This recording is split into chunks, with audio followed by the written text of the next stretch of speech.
Celine woke with a sharp inhale, disoriented and cold. The white room around her was silent, featureless and endless. No windows, no doors, no seams, only a smooth surface that stretched infinitely in all directions. Her breathing echoed softly against the walls. She sat on the cold floor, her pulse quickening as she scanned the room. A wooden chair sat alone in the center, its worn surface the only sign of life in this void.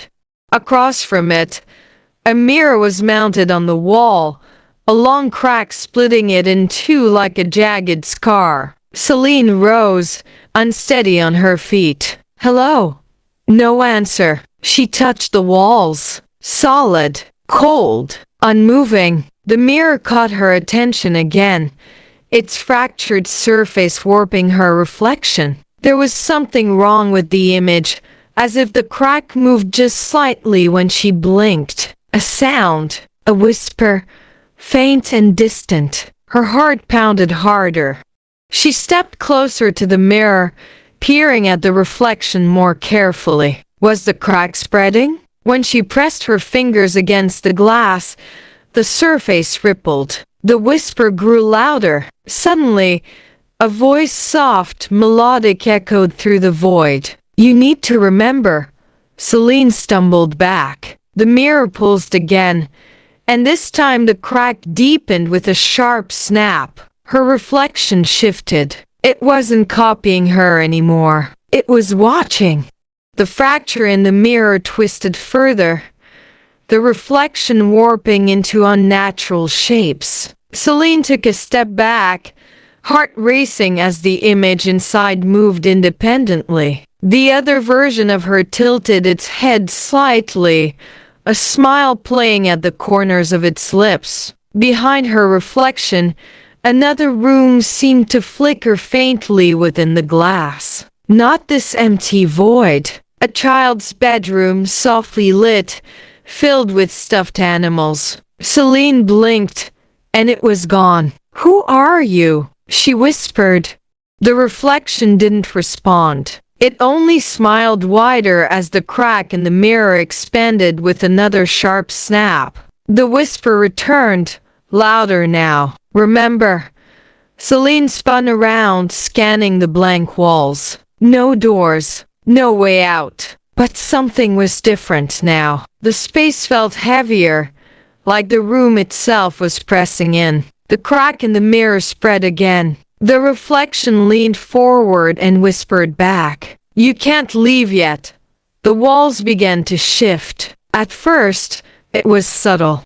The lines where the walls met the floor blurred, bending inward as if the room itself were breathing. Celine backed away from the mirror, but the space was changing faster now. The floor felt less solid beneath her feet, the smooth surface warping, expanding, and twisting like a living thing. She knelt, pressing her hands against the ground to steady herself, but the patterns she traced vanished as soon as her hands lifted. The whispers were louder. "Regret. Truth. Remember."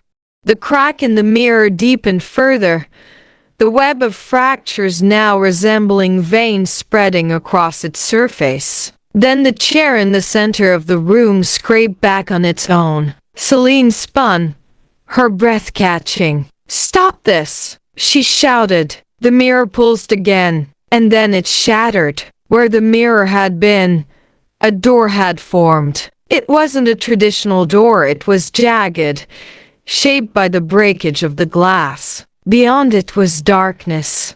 Celine hesitated, pulse pounding in her ears, but the door seemed to be calling her. She stepped through. The new room was dim, cluttered with old photographs scattered across the floor. Some were burned around the edges. Others had faces blurred beyond recognition. At the center sat a table. A single leather-bound diary lay on top. Celine approached cautiously, her fingers trembling as she opened it. Most of the pages were blank, all except the final one. "Face what you fear most."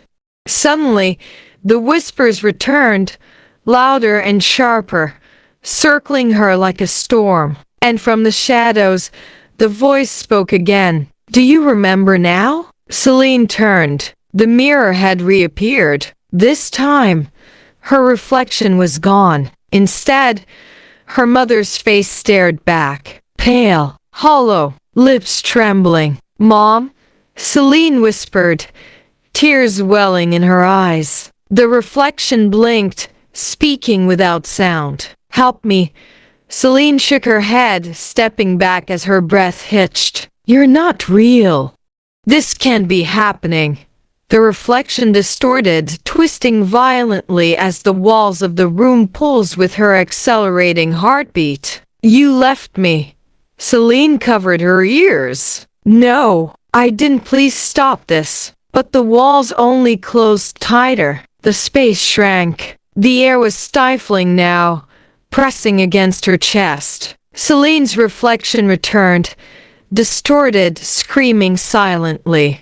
The words echoed from everywhere.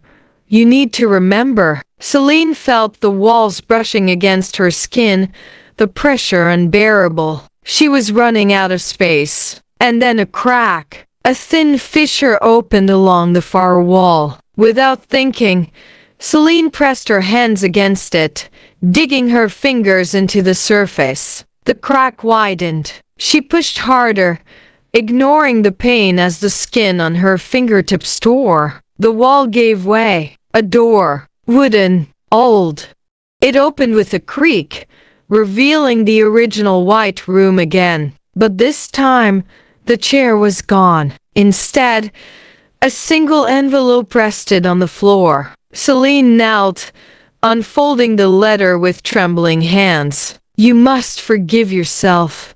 Tears blurred her vision. She had built this prison from guilt. A final whisper echoed softly. Let go.